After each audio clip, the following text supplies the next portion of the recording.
All right, now I know we all have heard the teaching, if you look at a woman with lust, you commit adultery in your heart.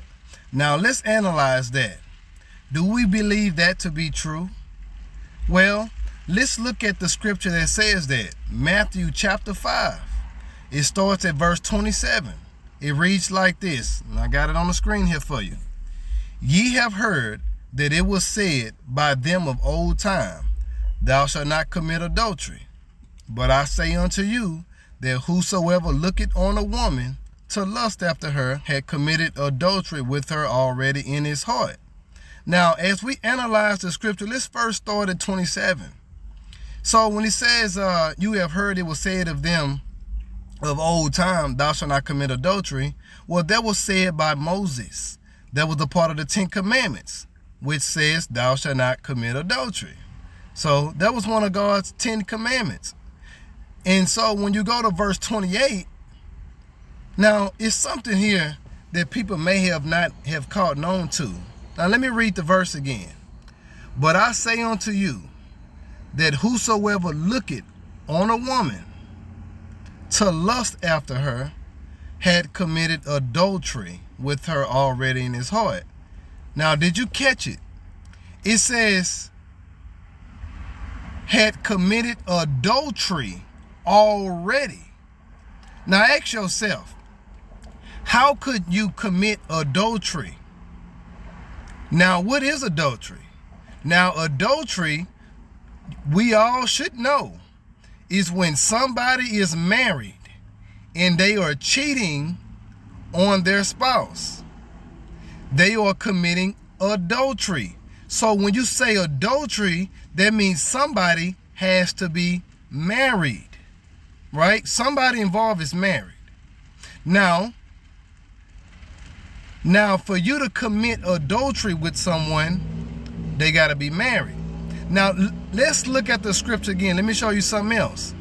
Verse 28. Now start. Look, this is where we focus on right here. But I say unto you, that whosoever looketh on a woman to lust after her had committed adultery with her already. Now, how do you commit adultery already? That's because Jesus is saying, before you even can commit the physical act of adultery, you are committing the act of adultery in your heart, because it begins in your heart. And other scriptures tell us that out of the heart proceeded fornications and adulteries and etc. So before it even gets physical, it starts on the inside, from your mind and your heart. So how do you commit adultery already? In order for you to commit adultery already, that means that if it becomes physical, it will be considered adultery.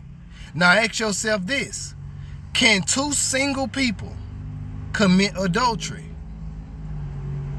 No, two single people do not commit adultery, but two single people just commit an act of fornication, or in other terms, sexual immorality.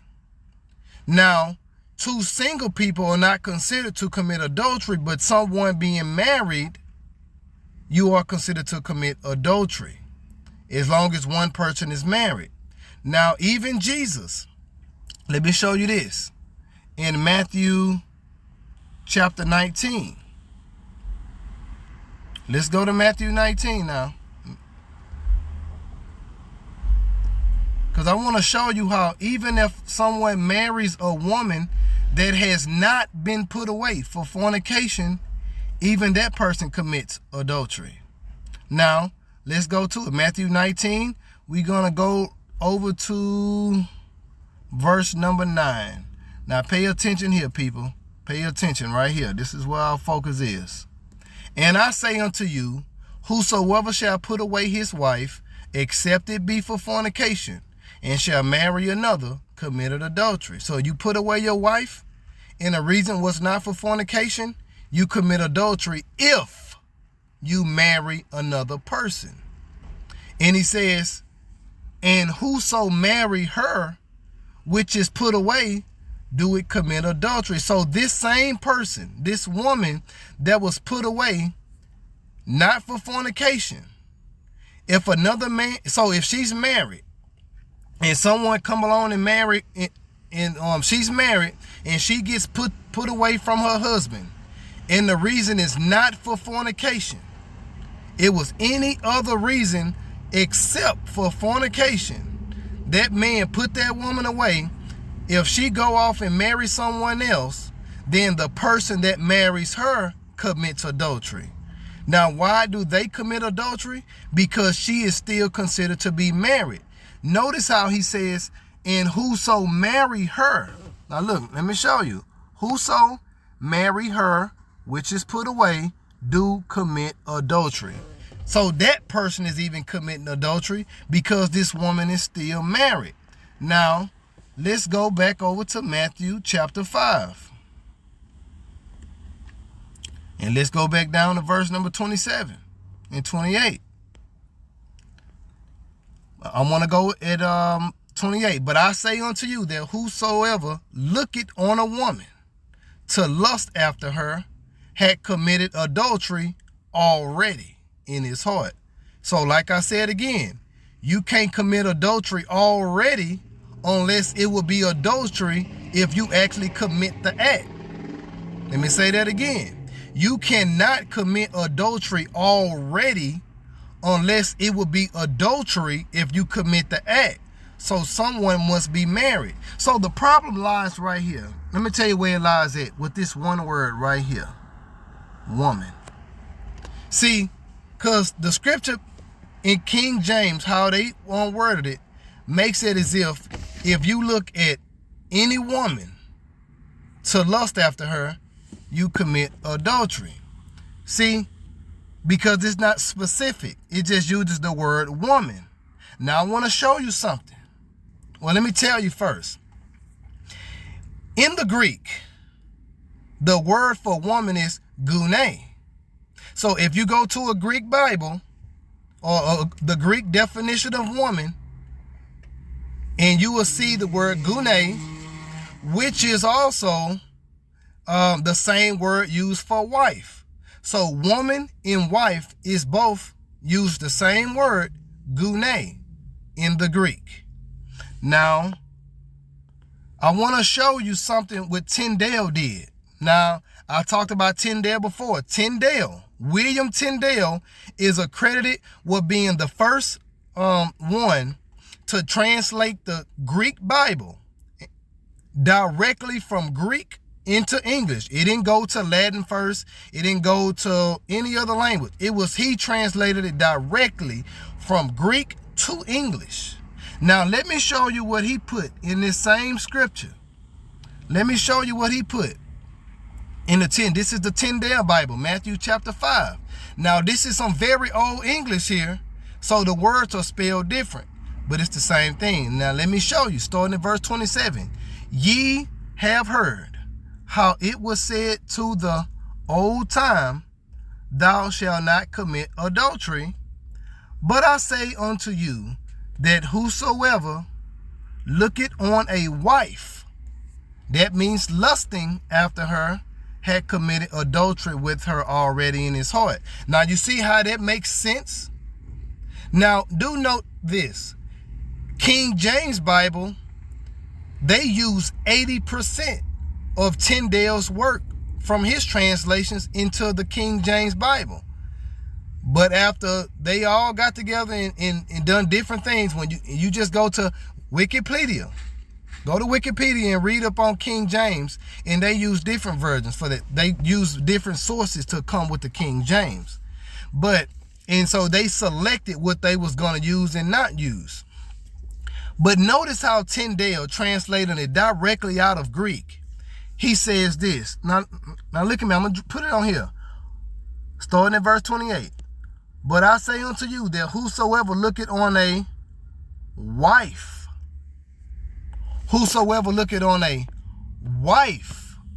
see, that's the difference And this makes the verse a whole lot more clear in King James, because people may think that if you look at any woman, you committing adultery in your heart.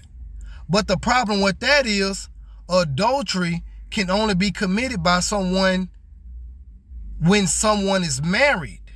So when you say, but I say unto you that whosoever looketh on a wife, lusting after her, had committed adultery already in his heart. That's because if it goes into the physical action, you will see that you will be committing adultery. So you get the adultery already in your heart when you look on a wife lusting after her. Because if you was to commit the physical act with that wife, it would be considered adultery. Now, let me give you an example of someone in the Bible who committed adultery in his heart and in the physical. Let's go over to 2 Samuel chapter 11. Let's start here at verse number 2. So look at the screen. And it came to pass in an eventide, meaning evening time, that David, they're talking about King David, that David arose from off his bed and walked upon the roof of the king's house. And from the roof he saw a woman washing herself, and the woman was very beautiful to look upon. Now it says, and David sent and inquired after the woman. And one said, is not this Bathsheba, the daughter of Eliam, the wife of Uriah the Hittite? And David sent messengers and took her, and she came in unto him, and he lay with her. For she was purified from her uncleanness. That means that she had washed herself. She was pure from having her monthly cycle. And she returned unto her house. And the woman conceived and sent and told David and said, I am with child. Now, let's pause there. David saw Bathsheba on a rooftop bathing. He caught eyes for her, so he started to have these sexual desires after her. So what he did was he sent messengers, and the messengers went and took Bathsheba, and they brought the Bathsheba to David, and he had sex with her, and she got pregnant. So the deal is, it started on a rooftop. He saw her and lusted after her. But the thing is, even after he inquired about her, he learned that she was married. Now listen, look at this part right here. Right here, verse 3. And David sent and inquired after the woman. So he was asking about this woman. And one said, so one told him, is not this Bathsheba, the daughter of Eliam, the wife of Uriah the Hittite? So the problem is Bathsheba was married. And David still liked this woman so much because she was beautiful to look upon, as the scriptures say. So where he sent his messengers, even after they told her she was married, they brought her to David, and he had sex with her and got her pregnant. And then not only that, I'm not going to go to it in this video, but as you continue to go on, David eventually got Uriah placed in a position in war, and so that he could have Uriah killed, just so he could be with Bathsheba. But that's not the point of this video. The video is to show you that, this story is to show you that David was one who committed adultery in his heart with Bathsheba. And so he took that adultery in his heart and he turned it into a physical adultery in which he had sex with the married woman. And that's what displeased God. So I just want to, go into this video because I just want you to see. And also, now let me show you one more thing with Tyndale. Now I want to show you that Tyndale knows the difference. Now you see how in Matthew 5 verse 28, he shows that in the context, whoever looking on a wife, right? Now let me show you that he knows the difference between a woman and a wife. Now, let me go over here to Matthew, the same book. Now, I want to show you the difference. I'm going to Matthew, and I'm going to go to chapter 9. And I just want to go to a few verses, and I want to show you he knows the difference between a woman and a wife. Now, look at this. I'm going to start right here at verse 19. And this word here means Jesus. And Jesus arose and followed him with his disciples. And behold, a woman, which was diseased with an issue of blood. Now, I just want to show you that he recognizes a woman and he recognizes a wife. In Matthew 5:28, he said, whosoever looketh on a wife to lust after her. Right here in Matthew 9, verse 20, he says, and behold, a woman. So I just want to show you. Now, let me show you something else too. Just keep looking. Now, let me show you in the context of marriage that he still knows the difference between a wife. Now, let's go back to Matthew 5. Now, we saw down here, we saw right here in 28, whosoever looketh on a wife, right? Remember we saw the wife right here in 28? Now, let's drop down to 31, because I want to show you this is in the context of marriage. Now, look right here at verse 31, starting here. It is said, whosoever putteth away his, look at that same word, spelled the same way, wife. Let him give a testimony also of the divorcement. Now, you can see this is in the context of marriage. It is said, whosoever putteth away his wife, let him give her a testimony also of the divorcement. But I say unto you, whosoever putteth away his wife, except it be for fornication, causing her to break matrimony. So this is talking about a wife here. And Tyndale recognizes the difference between a woman and a wife. So I just want to show you that Tyndale putting wife in the context of lusting in your heart after a woman, like King James say, is in the context of a wife. Tyndale recognizes the difference. Now, let me show you one more. Matthew chapter 13. Let's go over to verse 33. Let me show you he recognizes woman. And another similar to said he to them, the kingdom of heaven is like unto leave which a woman taketh. So notice how he using the word woman here. In the whole point is to show you that he's using woman when it's just a woman in the context, and he using the wife when he's in the context of a marriage. Now, one more. I said one more before, but let me give you one more to show you that he knows the difference between a woman and he knows the difference between a wife when he is the first one who translated the Greek into English. The first one. He's the first one to do it before King James came along. Because I know everybody, they like to, they King James only, or they think that King James is the only valid version. But Tyndale was the first one to translate Greek into English. And King James used 80% of Tyndale's work. Now, notice this. Chapter 15, verse 22. And behold, a woman, which was a Canaanite. So we're just talking about a woman. This is not in the context of marriage or anything.